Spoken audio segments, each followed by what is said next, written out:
30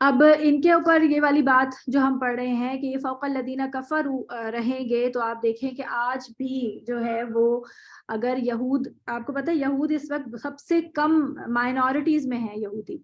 3 بڑی امتیں ہیں نا، ایک ہے مسلمان، دوسرے عیسائی، اور تیسرے جو ہیں وہ یہ یہود. تو یہ ان کی جو تعداد ہے وہ کروڑ، 1.5 کروڑ، 2 کروڑ، اس سے زیادہ نہیں ہے پوری دنیا میں. لیکن پھر بھی دنیا بھر کا کیپٹل ان کے ہاتھ میں، اور دنیا بھر کا پیسہ جو ہے وہ آپ دیکھیں کہ بڑی بڑی جو ملٹی نیشنل کمپنیز ہیں، فیس بک، ٹویٹر، اس کے علاوہ پروکٹر اینڈ گیمبل، جتنی بھی، تو یہ سب ان کے ہاتھوں میں ہے.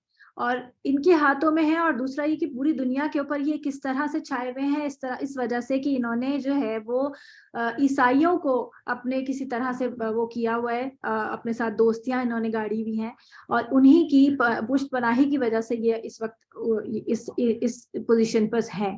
ورنہ تو اگر عیسائی اپنا ہاتھ اٹھا دیں ان کے اوپر سے تو یہ کہیں کے نہ رہیں. اور آپ دیکھیں کہ اسرائیل کا جتنا بھی پیسہ ہے نا، یہ سودی کاروبار جو ہے وہ اسرائیل، یہ کیا نام ہے، یہودیوں کا ہی کیا ہوا ہے نا، سود. اور اسی کی وجہ سے آپ دیکھیں کہ جتنے بھی یہ کرسچن ممالک ہیں، یہ سب ان کے ڈیٹس کے اندر ڈوبے ہوئے ہیں. اسی وجہ سے بھی جو ہے وہ تھوڑا سا ان کا حال ایسا ہے. اچھا جی، آگے چلتے ہیں. فَأَمَّا الَّذِينَ كَفَرُوا، پھر وہ جنہوں نے کفر کیا، فَأُعَذِّبُهُمْ عَذَابًا شَدِيدًا، تو میں انہیں عذاب دوں گا، عذاب سخت، فی الدنیا والآخرۃ، اور آخرت میں، وما، اور نہیں ہوگا، لہم ان کے لیے، من ناصرین، مددگاروں میں سے کوئی، یعنی نون صاد را نصر سے ہے، یعنی نصر اللہ جو ہم کہتے ہیں جی، بینکنگ سسٹم، بالکل. اسی لیے تو جو مسلم علماء ہیں وہ اس بات پہ بہت زیادہ وہ ہیں، مجتہد ہیں اس بات پہ کہ بینکس جو ہیں، اور بینکس میں سارا سودی کاروبار اور سب کچھ ہوتا ہے، تو بینکس کی نوکریوں کے بارے میں وہ یہ کہتے ہیں کہ یہ حلال نہیں ہے. اسی وجہ سے کہتے ہیں، کیونکہ اگر بینکس ہوں گے تو پھر یہ سارا کچھ تو چلتا ہی رہے گا، سود اور یہ سب تو چلتا ہی رہے گا، کیونکہ انسٹالمنٹس پہ آپ چیزیں نکلوائیں گے، آپ ان کے اوپر سود پے کریں گے. اسی طرح آپ گھر بنائیں گے انسٹالمنٹس پہ لے کے، کیونکہ جو چیز ہوگی وجود، یا تو آپ اس کو جس طرح بیک آف کرتے جائیں اور یہ چیز بالکل ہی ختم ہو جائے تو پھر کچھ بہتری آئے گی. اسی طرح جیسے جو مسلم علماء اس بات پہ بھی کہتے ہیں نا کہ جیسے مکس گیدرنگس جو ہیں ان کو ختم کیا جائے. یہ جس طرح سے ہمارے اندر بہت زیادہ ہے نا کہ اگر انسان پردہ کر بھی لے، اگر ایک عورت پردہ کر بھی لے، تب بھی اگر وہ مکس گیدرنگس میں جائے گی تو مکس گیدرنگ ختم تو نہیں ہوگی نا. اس رواج کو ہمیں ختم کرنے کے لیے یہ کرنا ہوگا کہ بیک آف کرو اس کے اوپر. تو بیک آف کیا جائے گا تو لوگ پھر جو ہے وہ پھر پارٹیشنز کریں گے شادیوں میں بھی اور وہاں پر بھی، تو پھر کچھ فائدہ ہوگا. ورنہ تو اسی طرح سے اگر چلنا ہے تو پھر اسی طرح سے چلتا رہے گا. تو یہ اسی لیے وہ اس طرح سے کہتے ہیں. اچھا، آگے ہے وَأَمَّا الَّذِينَ آمَنُوا، اور وہی وہ لوگ جو ایمان لائے، وَعَمِلُوا الصَّالِحَاتِ، اور انہوں نے نیک عمل کیے، تو فَيُوَفِّيهِمْ، یہ وہی ورڈ ہے وفا یا جو پیچھے ہم نے پڑھا تھا اوپر، تو وہ پورے دے گا انہیں، اجورہم، اجر ان کے. الحمزہ، جیم اور را اس کا روٹ ورڈ ہے. اجور اجر کی جمع ہے، ٹھیک ہے نا، جیسے ہم قبر کی جمع قبور کرتے ہیں اسی طرح. واللہ، اور اللہ، لا یحب، نہیں وہ محبت رکھتا، الظالمین، ظالم لوگوں سے. ضاد لام میم، ظلم، ظالم لوگوں سے. یہاں پر ظالم کی کیا مراد ہوگی کہ آپ کو پتا ہے کہ توحید جو ہے بیسیکلی وہ ہمارے دین کا، ہمارے عقیدے کا کور، بنیاد ہے، ٹھیک ہے. اور شرک جو ہے وہ ظلم عظیم، حدیث کے مطابق جو ہے وہ سب سے بڑا جو ظلم ہے وہ یہ ہے کہ انسان شرک کرے. اور سب سے بڑا ظلم اللہ کے ساتھ ہے نا، کہ اللہ کو ظلم کیا ہوتا ہے بیسیکلی، اگر ظلم کے لٹرل معنی میں جائیں تو ظلم کا مطلب ہوتا ہے کسی کو اس کی جگہ سے ہٹا دینا. جیسے میں اپنے گھر میں اپنا جو کچن کیبنٹ ہے اس میں کہیں کسی کو کھانا پکانے کے لیے بولوں، اپنی میٹ کو بولوں میرے لیے ایک دن کھانا پکا دے، وہ کھانا پکائے، اور اگلے دن جب میں کھانا بنانے کھڑی ہوں تو مجھے پتا چلا کہ نہ نمک جگہ پہ ہے، نہ مرچ جگہ پہ ہے، نہ اور کوئی مسالے، سب چیزیں میں ڈھونڈتی پھر رہی ہوں، اور میرا کام جو ہے جو آدھے گھنٹے میں ختم ہو جانا تھا وہ میرا 1-1.5 گھنٹے تک چل گیا. تو یہ کیا ہے؟ یہ ظلم ہے کہ اس کی جگہ، کسی بھی چیز کو اس کی جگہ سے ہٹا دینا، یہ ظلم ہے. اور اسی طرح اللہ کو اس کے معبود برحق ہونے کی رتبے سے ہٹا کر کسی اور کو اس رتبے پہ بٹھا دینا یعنی شرک کرنا، یہ ظلم عظیم ہے. کیونکہ انسان کی فطرت میں اللہ تعالیٰ نے یہ چیز ڈالی ہے کہ وہ اللہ ہی کی عبادت کرے گا. ایٹ دا اینڈ آپ دیکھیں کہ انسان کہیں بھی بھٹک رہا ہو، آخر میں وہ اللہ ہی کی طرف لوٹتا ہے. انسان کے ذہن میں کہیں نہ کہیں یہ بات آتی ہے کہ کوئی ہے جو اس نظام کائنات کو چلا رہا ہے، اور وہ اسی طرف لوٹ کے جاتا ہے. کیونکہ یہ فطرت کے اندر، یہ فطرت کا تقاضا اللہ تعالیٰ نے اس کے اندر یہ ڈالا ہے. انسان کے اندر یہ چیز ہے کہ وہ کسی نہ کسی کی عبادت کرے. تو جب وہ انسان اللہ تک نہیں پہنچتا نا، تو پھر وہ ادھر ادھر کسی اور چیز کو پوجنا شروع کر دیتا ہے، کبھی پتھروں کو، کبھی بندروں کو، کبھی جانوروں کو، کبھی اور کسی چیز کو. ذالکا، یہ نتلوہ ہم تلاوت کر رہے ہیں اسے. نتلوہ تا لام واو تلو سے ہے اور تلاوت اسی لفظ سے ہے، اور ہم پڑھ کے سنا رہے ہیں. علیکا، آپ پر. اور یہ اللہ تعالیٰ تو پڑھ نہیں رہے تھے، اللہ تعالیٰ تو یہ دل میں القاء کر رہے تھے. تو یہ ایک طرح سے نسبت تشریفی ہے، یعنی اللہ تعالیٰ اس چیز کو اپنی طرف نسبت دے کے کہہ رہے ہیں، اس کا شرف اپنی طرف جو ہے وہ بڑھا رہے ہیں. من الآیاتی، آیات میں سے، والذکر الحکیم، اور حکمت والے ذکر میں سے. اور یہی سے میں نے جو ہے وہ اس فاؤنڈیشن کا نام ذکر الحکیم جو ہے وہ لیا تھا، یعنی قرآن مجید حکمت والا ذکر. ان بے شک مثلا مثال عیسیٰ کی عند اللہ اللہ کے نزدیک کمثلی مانند مثال آدم کے ہے، بالکل آدم کی مثال کی جیسی ہی اللہ کے نزدیک. جیسے اللہ تعالیٰ نے آدم کو بغیر کسی اسباب دنیا کے پیدا کیا تھا، مٹی سے، صرف مٹی کا پتلا بنایا، کن کہا، اور وہ آدم علیہ السلام زندہ ہو گئے. اسی طرح عیسیٰ بھی اللہ کے کن سے پیدا ہوئے، کلمہ کن سے پیدا ہوئے ہیں. اور ان کے لیے بھی اگر اللہ تعالیٰ نے اسباب میں کچھ کمی کی ہے تو اس سے ان کی یعنی ان کی خلقت میں کوئی کمی نہیں رہ گئی. اللہ کے لیے کوئی مشکل نہیں ہے یہ چیز. آپ دیکھیں کہ حضرت عیسیٰ علیہ السلام کو اللہ تعالیٰ نے اسی قسم کا کچھ معجزہ دیا تھا نا، کہ وہ ایک پتلا بناتے تھے مٹی کا، اور وہ پرندہ بن جاتا تھا. تو بالکل اسی طرح یہ چیزیں دے کر یہی تو سمجھایا گیا کہ اللہ کی قدرت جو ہے وہ اس سے کہیں بڑی ہے کہ اللہ تعالیٰ جو ہے وہ بن باپ کا کوئی بچہ پیدا کر دے. خلقہ من تراب، اس نے پیدا کیا اسے، خلقہ اسے، من تراب، تراب جو ہے وہ مٹی کو کہتے ہیں، گیلی مٹی یا نہیں، گیلی مٹی نہیں، تراب جو ہے مٹی کو کہتے ہیں بیسیکلی. خالی طین جو ہے وہ گیلی مٹی ہوتی ہے. اچھا، یہ تراب سے مجھے ایک واقعہ یاد آیا. ایک مرتبہ حضرت علی جو ہے وہ اپنے گھر سے ناراض ہو کر مسجد میں جا کے سو گئے. تو جو ہے وہ حضرت حضور کو یہ بات پتہ چلی، تو وہ پھر ان کو ڈھونڈتے ہوئے آئے تو دیکھا کہ مسجد کے صحن میں سو رہے تھے. اور آپ کو پتہ ہے کہ مسجد کا صحن اس وقت کچا تھا. تو ان کے تو جب وہ پلٹے، جیسے کروٹ لیتا ہے انسان، تو ان کے چہرے پر مٹی لگی ہوئی تھی. تو انہوں نے ان کو پاؤں سے ایسی ٹھوکا دیا پیار سے اور کہا کہ اے ابو تراب اٹھ، اور اس طرح. تو ابو تراب ان کا ایک طرح سے انہوں نے پکارا تھا ان کو اس طرح پیار سے، جیسے ہم کبھی کبھی بولتے ہیں، کوئی بچوں کو بھی بول دیتے ہیں نا کہ بہت ہی اس طرح کا کام کر رہا ہے، شرارتی ہے، اور اس طرح ہم کچھ بولتے رہتے ہیں. تو اسی قسم کا انہوں نے پیار سے بولا تھا. تو اس لفظ سے آپ کو یاد رہنا چاہیے، مٹی، تراب کا معنی جو ہے مٹی ہوتا ہے. اسی طرح حضرت ابو ہریرہ کا نام جو ہے وہ پڑا تھا بلیوں کی وجہ سے، کیونکہ ان کو بلیاں بہت پسند تھی. اپنی آستین جو ہے وہ کافی ایک لمبی بنواتے تھے، یا کھلی بنواتے تھے، کہ جس کے اندر وہ اپنی بلی کو سلایا کرتے تھے. اور اسی لیے ان کا نام جو ہے حضرت نبی صلی اللہ علیہ وسلم نے ابو ہریرہ یعنی بلی کا باپ یا بلیوں کا باپ یہ رکھا ہوا تھا. تو اسی نام سے وہ مشہور ہو گئے. اصل میں ان کا نام کچھ اور تھا، مجھے یاد نہیں، عبد الرحمن تھا شاید غالباً. اچھا، ثم پھر قولا فرمایا، لہو اسے، کن ہو جا، فیکون تو وہ ہو گیا. الحق حق، میں ربک آپ کے رب کی طرف سے ہے. فلا تو نہ تکن آپ ہوں، من الممترین شک کرنے والوں میں سے. یہ جو ممترین لفظ ہے اس کا روٹ ورڈ ہے میم را اور یا، مرا یا. تو شک یہ کہا تو نبی صلی اللہ علیہ وسلم کو جا رہا ہے، لیکن اس سے مراد جو بھی پڑھنے والا، جو بھی ایمان لانے والا اس کو پڑھے، کہ یہ تمام باتیں اللہ تعالیٰ جو آپ کو بتا رہے ہیں یہ حق ہے، اور یہ سب اللہ کی طرف سے ہے. اور ہمیں اس میں کوئی شک اور شبے کی گنجائش نہیں ہے کہ عیسیٰ علیہ السلام اللہ کے کلمہ کن سے پیدا ہوئے، کیونکہ اس کے بارے میں علماء یہود نے یہاں تک بات کہہ دی تھی رومی حکومت کی طرف کہ یہ جو ہے وہ اللہ تعالیٰ ہمیں معاف فرمائے کہ یہ جو ہے وہ ناجائز اولاد ہے. تو اس وجہ سے بھی جو ہے یہ بات یہاں پر کہی جا رہی ہے کہ یہ حق اور یہ بہت صاف واضح میں کہ اللہ تعالیٰ نے ان کو بن باپ کے پیدا کیا. فمن، تو جو کوئی حاجہ کا جھگڑا کرے آپ سے، حجت سے ہے ہا جیم اور جیم، یعنی جھگڑا کرے آپ سے، فی ہی اس میں، کس میں، اس دین کے بارے میں، من بعدی بعد اس کے، ما جو جا آکا آ گیا آپ کے پاس، من العلم علم میں سے.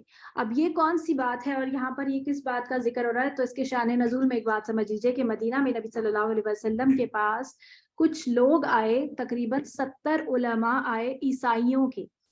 اور کہاں سے آئے تھے؟ یہ نجران کا علاقہ تھا پاس میں، جو کہ عیسائی تھے سارے کے سارے. اور ان میں سے یہ لوگ آئے اور آ کر انہوں نے دین کے معاملے میں کچھ بحث اور بازی کرنا شروع کی.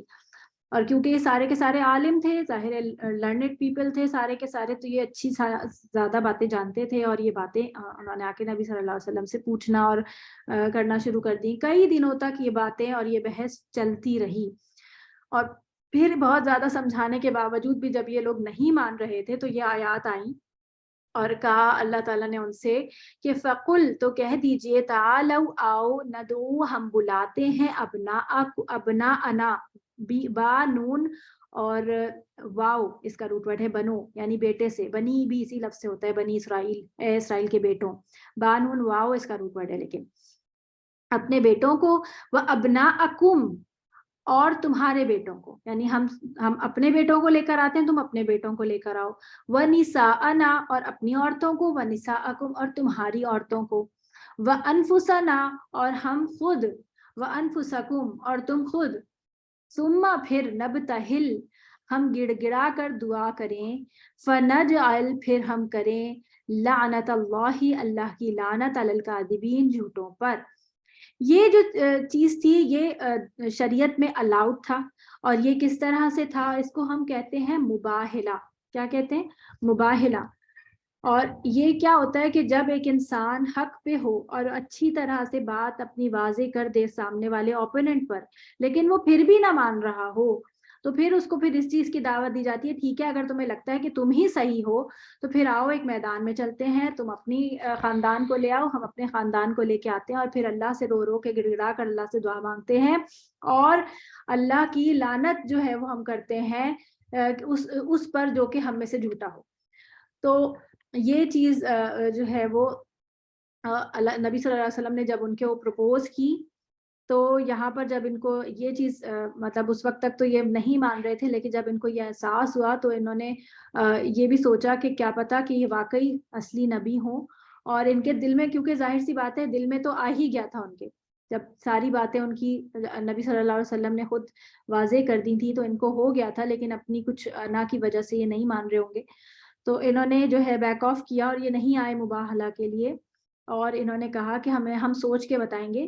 اور اگلے دن یہ چپ چاپ بغیر کچھ کہے اپنے جگہوں پہ واپس چلے گئے، اور پھر وہاں جا کر انہوں نے یہ پیغام بھیج دیا کہ ہم جزیہ دینا قبول کر لیں گے. یعنی کہ ہم اس حوالے سے یہ تھا کہ جب اسلامی حکومت قائم ہو رہی تھی اور اس طرح سے فتوحات ہو رہی تھی جگہ جگہ پر، تو پھر ہوتا یہ تھا کہ جہاں پر جب کوئی جگہ فتح کر لی جاتی تھی تو اس جگہ پہ دین اسلام کو فروغ دیا جاتا تھا. تو جو لوگ مسلمان ہو جاتے تھے وہ پھر ٹیریٹری میں شامل ہو جاتے تھے، لیکن جو لوگ نہیں ہوتے تھے پھر وہ کیا کرتے تھے، وہ ٹیکس دیتے تھے، جسے جزیہ کہا جاتا تھا، کہ ہمیں پروٹیکشن کے لیے ہم آپ کی پروٹیکشن میں آ رہے ہیں، اور اب ہم جو ہے ہم ہے تو آپ کی ٹیریٹری میں، لیکن ہم اپنے ہی مذہب کو فالو کریں گے، لیکن ہمیں آپ سے پروٹیکشن چاہیے.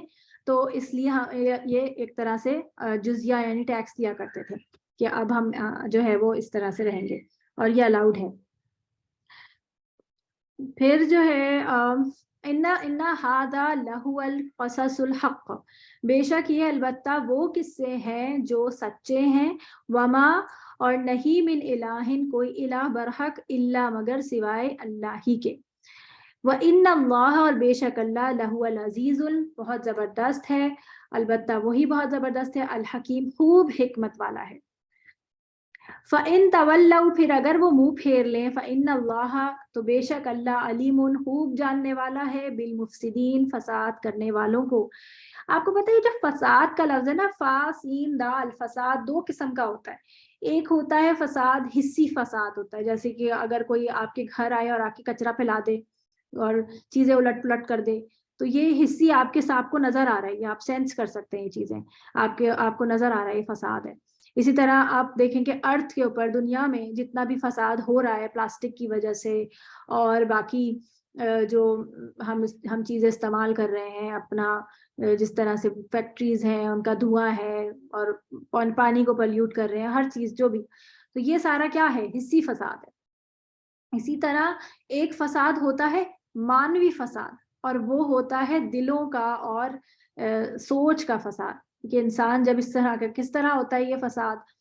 یہ فساد ہوتا ہے جب آپ اللہ کی بات نہیں مانتے، یہ فَإِن تَوَلَّوْا فَإِنَّ اللَّهَ، یہ ہے نا فَإِن تَوَلَّوْا، تو جب یہ منہ پھیر جائے یعنی اللہ کی ڈس اوبیڈینس۔ دیکھیں ڈس اوبیڈینس اٹ سیلف جو ہے وہ فساد کو کریٹ کرتی ہے۔ کیسے؟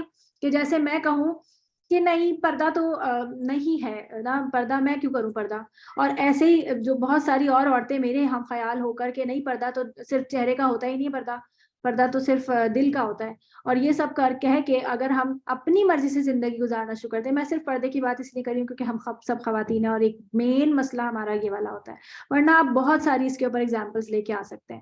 تو اگر اسی قسم کا شعار رہے گا تو کیا ہوگا کہ یہی چیز پروموٹ ہوگی، اکثریت پھر اس کو فالو کرنا شروع کر دے گی، کیونکہ یہ ایزی ہے۔ اللہ کو ڈس اوبے کرنے میں انسان کو سیلف پلیزر ملتا ہے، نفس کو خوشی ملتی ہے، اور یہ ایزی ہے، اٹریکٹیو ہے یہ چیز۔ اور شیطان نے بھی یہ بات جو ہے وہ اللہ تعالیٰ سے کہی تھی نا کہ میں گناہ کو انسان کے لیے خوبصورت جو ہے بنا کر مزین کر کے پیش کروں گا کہ وہ اس کو اٹریکٹ کرے گا اور وہ اس کو کر گزرے گا۔ تو یہی چیز ہے۔ اب آپ دیکھیں اگر یہ سمجھیں کہ مانوی فساد اس طرح سے بھی ہوتا ہے کہ انسان کا اندر اور باہر الگ ہو، یعنی اس کے دل میں کچھ اور ہو اور اس کی زبان پہ کچھ اور ہو۔ جیسے آپ کو کوئی ایسی دو اور لوگ ملے، کوئی ایسی فرینڈز ہوں آپ کی جو کہ آپ کے منہ پہ بہت اچھی ہوں، آپ کی بہت تعریف کرتی ہوں، تم تو بہت اچھے کپڑے پہنتی ہو، تم تو بہت اچھی ہو، تم تو بہت اچھی کھانے پکاتی ہو، اور پھر آپ ہی کے پیچھے کسی اور سے کہے کہ وہ تو بہت ہی خراب ہے، وہ تو کیسے کپڑے پہنتی ہے، اور آپ کا مذاق بنائے اور کہے کہ اس کی تو کوکنگ بھی اتنی خراب ہے، اور اس طرح، اور پھر آپ کو پھر وہ یہ باتیں پتہ چلیں گی، ایٹ دا اینڈ پتہ چلی جاتی ہیں۔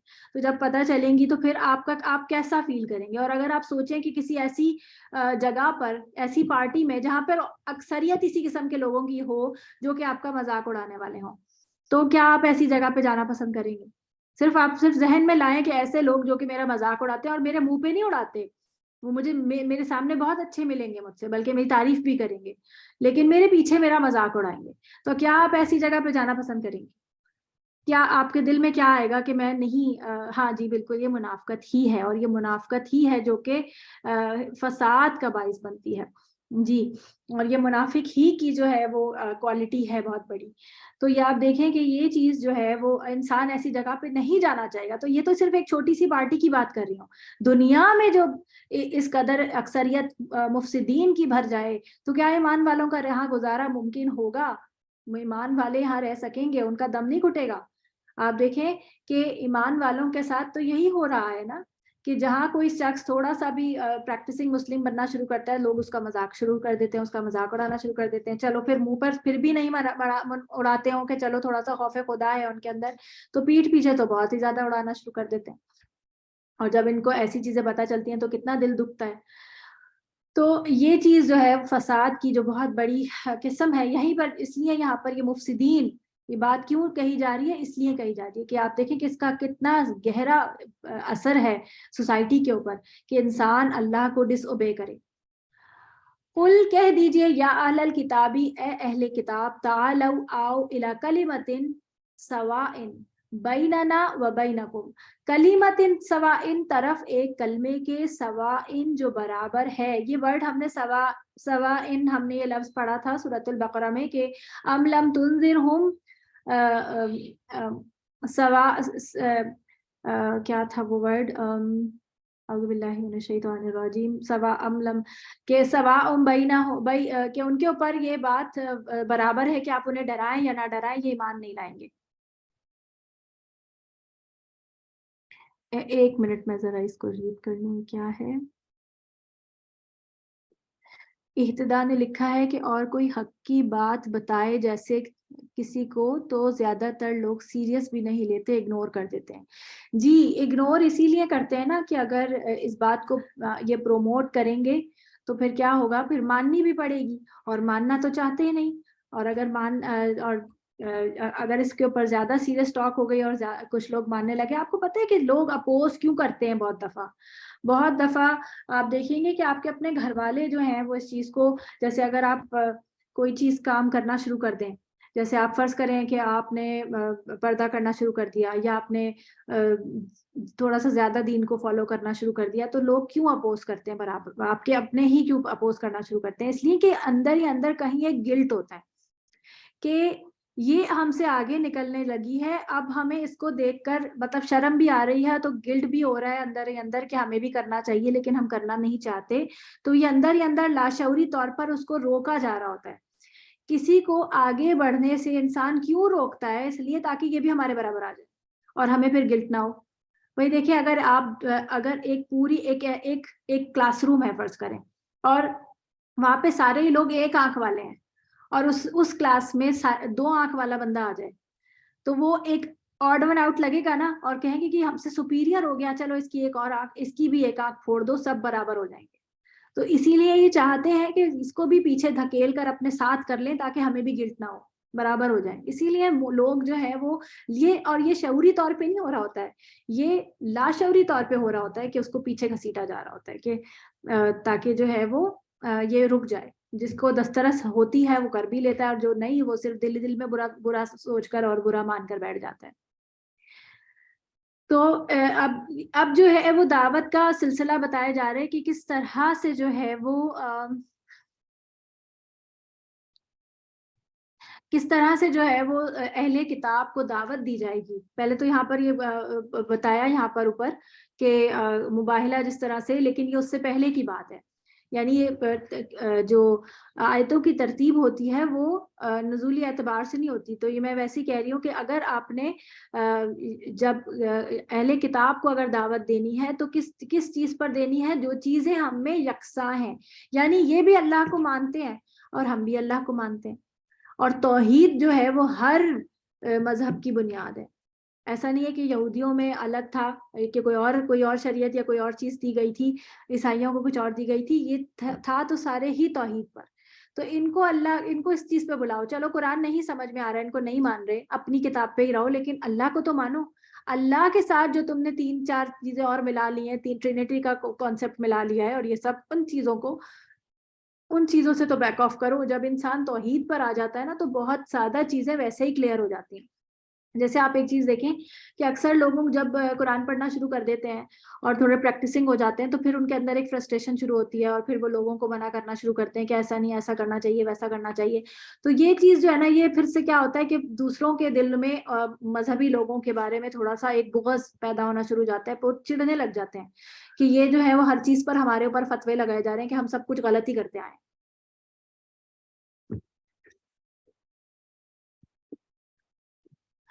تو اس لیے وہ کیا ہے، جیسے اگر آپ کو یہ پتہ چلے کہ وضو جو ہے وہ اس کا طریقہ ایسا نہیں ایسا ہے، فرض کریں میں ایک ایگزامپل دے رہی ہوں، اور آپ جو ہے وہ گھر میں دیکھیں اپنی امی کو اس طرح سے آپ وضو کرتے ہوئے، تو آپ ان کو کہیں کہ ماما ایسے نہیں ایسے کرنا ہے، تو وہ آپ سے کیا کہیں گی؟ لو 4 دن ہوئے نہیں تم کو قرآن پڑھے ہوئے اور تم نے مجھے سکھانا شروع کر دیا. ہم تو اپنے باو اجداد سے، ہماری امی سے اور ہماری نانی سے ہم یہی سیکھ کے آئے ہیں، اور تم ہم کو یہ بتا رہی ہو. تو وسعت کب پیدا ہوتی ہے؟ جب انسان توحید کو فلی طور پہ ایکسیپٹ کرتا ہے. جب آپ قرآن سے جڑتے ہیں نا، کہ آپ کو بھی اگر میں یہ چیزیں بتانا شروع کر دیتی ویسے ہی بغیر قرآن پڑھائے، تو شاید آپ اس وقت بیٹھ کے مجھے نہ سنتے، بلکہ یہ اگنور والی بات جو ابھی کسی نے لکھی تھی نا کہ اگنور کر دیتے ہیں، تو وہ بھی آپ بھی یہی کر رہے ہوتے، اگنور کرتے تھے. جب آپ قرآن کھول کے بیٹھتے ہیں اور قرآن کو پڑھنا شروع کرتے ہیں اور اس کے لفظ بہ لفظ پہ آ کے گزرتے جاتے ہیں، تو آپ کے دل میں ایک شرح صدر شروع ہو جاتا ہے، یعنی کہ آپ کا دل کھلنا شروع ہو جاتا ہے. جب اس کے یعنی اللہ تعالیٰ کسی کے لیے جب بھلائی کا ارادہ کرتے ہیں نا تو وہ اللہ تعالیٰ اس کے لیے اسلام اس کا سینہ اسلام کے لیے کھول دیتے ہیں، ایکسیپٹنس کے لیے کھول دیتے ہیں. یہ بھی ایک اللہ کی رحمت ہے اور اس کے لیے بھی ہم اللہ ہی کے محتاج ہیں. تو یہ چیز جو آپ کے اندر آ گئی ہے، یہ ہر کسی کے اندر فوری طور پہ نہیں ہوگی کہ ہم یہ سوچنا شروع کر دیں کہ وہ کیوں نہیں مان رہا، یہ کیوں نہیں مان رہا، میں بھی تو مان گئی ہوں، تو اب یہ وہ کیوں نہیں میری بات مان رہی اور یہ کیوں نہیں سنتا. اس کا اصل جو چیز ہے وہ یہ ہے کہ آپ سب کو قرآن سے جوڑ دیں. جتنے بھی مسلک ہیں ہمارے یا آپس میں جو بھی اختلافات ہیں، قرآن تو سب کا ایک ہے نا. تو ہم قرآن سے سب کو جوڑتے جائیں تو یہ ساری اختلافات کے ہاتھ چھوڑ کے نماز پڑھنا ہے یا ہاتھ باندھ کے پڑھنا ہے یا آمین کہنا ہے یا نہیں کہنا ہے سورۃ فاتحہ کے بعد، یا اور کوئی رفع یدین کرنا ہے یا نہیں، یہ ساری باتیں بات کی ہیں. بولے آپ قرآن سے جوڑیے، یہ تمام چیزیں خود بخود سیٹل ہوتی چلی جائیں گی. آگے چلتے ہیں. تو اہل کتاب کو بھی ہم جو ہے جب دعوت دیں تو ہم کس پر دعوت دیں گے؟ کلمہ سوا پر، یعنی کہ جو ہمارے درمیان کامن بات ہے، یعنی کہ اللہ اور اللہ کی توحید. اللہ نعبد الا اللہ، کہ نہ ہم عبادت کریں مگر اللہ کی، ولا نشرک بہ، اور نہ ہم شریک کریں ساتھ اللہ کے، شیئن کسی چیز کو، ولا اور نہ یتخذ بنائے، بعضنا بعض ہمارا، بعضن بعض کو، اربابن مختلف رب، یہ رب کی جمع ہے اربابن، من دون اللہ سوائے اللہ کے. یعنی ہمارے فرقے بھی نہ اس طرح کے بنے کہ ہم اس کے علاوہ اللہ کے ساتھ کسی اور کو شریک ٹھہرا دیں. فَإِن، پھر اگر تولا، وہ منہ پھیر جائیں، اگر اس بات پہ وہ نہ مانے، فقولو، تو کہہ دو اشہدو، گواہ رہو، بِأَنَّا، کہ بے شک ہم تو، مسلمون، فرما بردار ہیں، ہم تو سر تسلیم خم کرنے والے، ایکسیپٹ کرنے والے، اللہ کے سامنے اپنی عاجزی شو کرنے والے مسلمان ہیں. ہم اللہ کو ایک ہی مانتے ہیں اور ہم اللہ کی توحید پر جمع ہوئے ہیں. بِأَنَّا مسلمون، یہ ہم پورے سورۃ بقرہ کی جو فرسٹ پارہ تھا اس کے اینڈ میں ہم بار بار پڑھ کے آئے ہیں کہ وَنَحْنُ لَهُ مُسْلِمُونَ وَنَحْنُ لَهُ عَابِدُونَ وَنَحْنُ لَهُ مُخْلِصُونَ. یہ ہم پڑھ کے آئے ہیں کہ ہم اسی کے لیے جو ہے وہ خالص ہیں، ہم اسی کی عبادت کرتے ہیں، ہم اسی کے فرما بردار، ہم اسی کا حکم مانتے ہیں. تو اب آپ دیکھیں کہ آج بھی اگر ہم اللہ کے علاوہ کسی اور کو بہت زیادہ تعظیم دینا شروع کر دیں تو ایٹ دا اینڈ اس کو اللہ کے درجے پر پہنچا دیا جاتا ہے. یہ کیونکہ انسان کی فطرت میں اللہ نے ڈالا ہے نا کہ جب وہ کسی کو اس حد تک عقیدت پہ لے کے جائے گا تو ایٹ دا اینڈ وہ اس کو سر پہ بٹھا لے گا اور اس کی پوجا شروع کر دے گا. تو آپ دیکھیں کہ نبی صلی اللہ علیہ وسلم کو ہم بہت زیادہ عقیدت دیتے ہیں اور دینی بھی چاہیے کیونکہ وہ ہمارے نبی ہیں اور قابل احترام ہیں.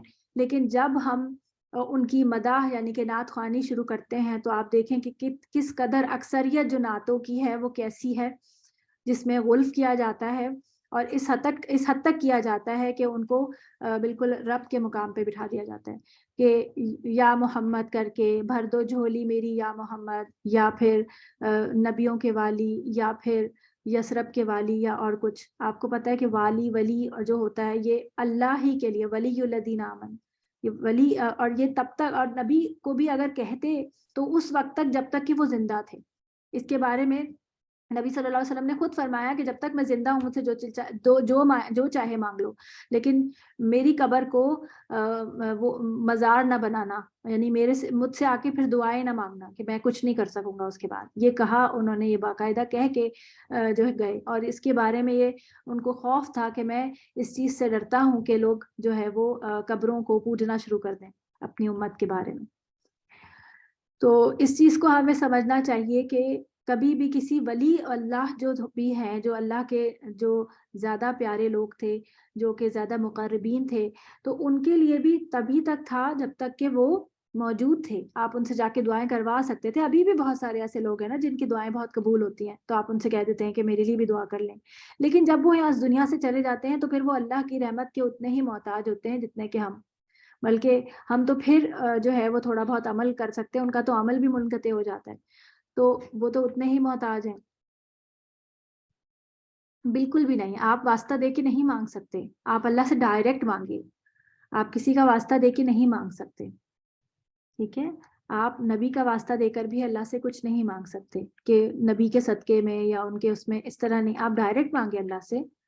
اس طرح کا کوئی حکم نہیں دیا انہوں نے ہمیں اس طرح کہنے کا.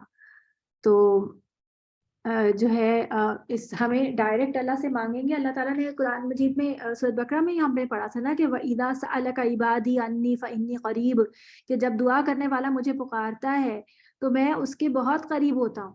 کہ نبی صلی اللہ علیہ وسلم سے اللہ تعالیٰ نے کہا کہ جب یہ پوچھیں آپ سے میرے بارے میں تو انہیں بتائیں کہ میں ان کے بہت قریب ہوں.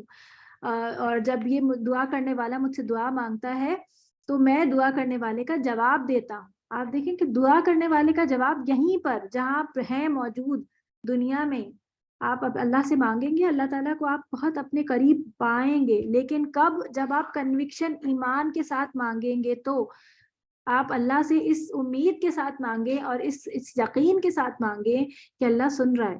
تو اللہ کیوں نہیں سنے گا؟ اللہ تو کہتا ہے تہجد کے وقت اللہ تعالیٰ آسمان دنیا پر آ جاتے ہیں اور اپنے ہاتھ پھیلا کر لوگوں سے کہتے ہیں کہ ہے کوئی کہ مجھ سے مانگنے والا کہ میں اس کی دعا قبول کروں، ہے کوئی مجھ سے اور کچھ معافی مانگنے والا کہ میں اس کے گناہ بخش دوں. تو اللہ تو آپ کے ویسے ہی اتنے قریب ہے، تو پھر کسی کا واسطہ دے کر یا اس طرح مانگنا سے تو ہمیں ضرورت ہی نہیں ہے. اور ہمیں تو اللہ تعالیٰ ویسے ہی اتنا اللہ تعالیٰ محبت کرتے ہیں. آپ دیکھیں کہ جہاں جہاں آپ دیکھ رہے ہیں نا کہ اللہ تعالیٰ محبت کس سے کرتا ہے. اگر ہم فساد چھوڑ دیں تو اللہ تعالیٰ ہم سے محبت کرے گا. ہم اگر جھوٹ چھوڑ دیں اللہ تعالیٰ ہم سے محبت کرے گا. یہ چیزیں اپنی زندگی سے ہم نکال دیں، ہم اللہ کے فرما بردار بن جائیں تو اللہ کے دوست نہیں بن جائیں گے. اللہ ولی الذین آمنوا، تو ہم واقعی ایمان والے بن جائیں تو اللہ تعالیٰ ہمارا دوست بن جائے گا. پھر سارے ولی اللہ جس طرح سے اللہ سے دعا مانگتے تھے اور ان کی دعائیں قبول ہوتی تھیں، ایسی ہماری بھی قبول ہونا شروع ہو جائیں گی. تو یہ ہے سلسلہ.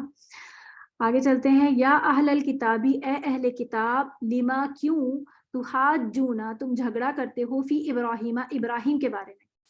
یہ ان کا یہ کال تھا کہ اب کیونکہ جب باتیں بلا وجہ کے جھگڑے اور بحث مباحثے میں آ جاتی ہیں نا تو پھر اس طرح کی باتیں نکلتی ہیں. اسی لیے تو اسلام میں بحث بالکل ممنوع کر دی گئی ہے کہ اسلام میں دین کے بارے میں بحث بالکل نہیں کرنی. جہاں آپ کو لگے کہ بحث شروع ہو گئی آپ اٹھ جائیں وہاں سے اور آپ قصہ ختم کر دیں. آپ خود اس بحث کا حصہ مت بنیں. کیوں؟ اس لیے صرف اس سے فساد ہی پھیلنا ہے آخر میں.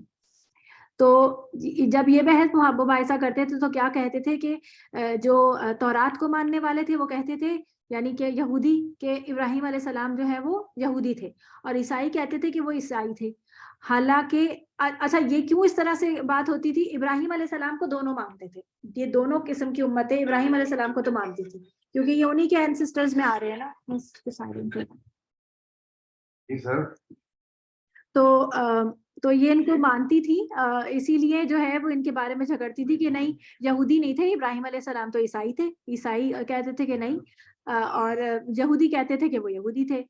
تو اس کے بارے میں اللہ تعالیٰ نے یہاں بتایا کہ اے اہل کتاب، تم کیوں اس بات کے، اہل کتاب سے دونوں مراد ہیں، یہود اور نصارہ دونوں، کہ تم کیوں ابراہیم کے بارے میں جھگڑا کرتے ہو حالانکہ نہیں اتاری گئی تورات اور انجیل مگر ان کے بعد.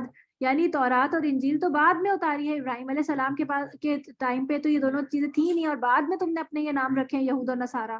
تو ابراہیم جو تھے وہ تو ان دونوں میں سے کوئی بھی نہیں تھے.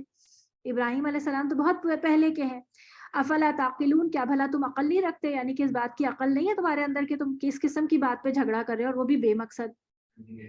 تو تم الہی وہ لوگ ہو، جج تم، یہ وہی جھگڑے والے ہی روٹ پڑے، جیم جیم، جھگڑا کیا تم نے، فیما اس معاملے میں، جو لکم تمہارے لیے بھی جس کا علم کچھ علم، فلیما تو کیوں، تحاجونا تم جھگڑتے ہو، فیما اس معاملے میں، جو لیس لکم بھی علم نہیں ہے تمہارے لیے جس کا کوئی علم. یعنی اس معاملے میں تم نے جھگڑا کیا جس کے بارے میں تمہیں کچھ علم تھا، جیسے نبی صلی اللہ علیہ وسلم کے ساتھ جو جھگڑا ہوا تھا آ کر جو بھی کر رہے تھے اور ویسے بھی دین کے حوالے سے کرتے رہے تھے. تو اس معاملے میں جھگڑا کس خوشی میں کر رہے ہو جس کے بارے میں تمہیں کچھ پتہ ہی نہیں ہے. لا علم ہو کر اس طرح کا جھگڑا کرنا کوئی عقل کا کام نہیں. واللہ یعلم وانتم لا تعلمون، اور اللہ جانتا ہے اور تم نہیں جانتے. یہ دوبارہ سے ریکنیکٹ کر لیں، بس اینڈ ہی ہونے والی ہے. ریکنیکٹ کر لیں سر.